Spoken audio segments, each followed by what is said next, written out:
Hozirgi kungi eng asosiy muammolardan biri nima bo'lib qoldi bilasizlarmi? Farzandini ko'chaga tashlab qo'ygan erkaklar bo'pti.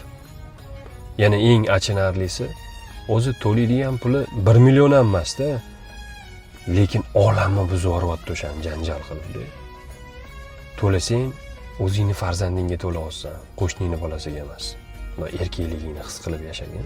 Unda o'ylab ko'rgin. O'sha ayoling oilasini saqlab qolish uchun seni necha marta kechirdi? Nimalarni boshidan o'tkazmadi? Qanaqa xo'rliklarni berding u uchun? Agar senga o'sha xo'rliklarni berganda sen chidermiding? Qattiq chidaysan? 1 million berishga chidolmayapsan-ku.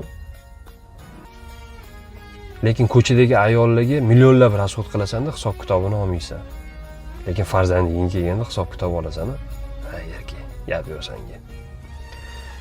Ishon vaqti keladi, o'sha oilangni yoningda bo'lishi uchun zor bo'lasan. Lekin ularni topa olmaysan.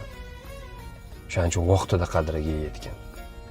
O'sha ayolingni tanlab ishongan insonim shu bo'ldimi deyishga yo'l qo'ymagin.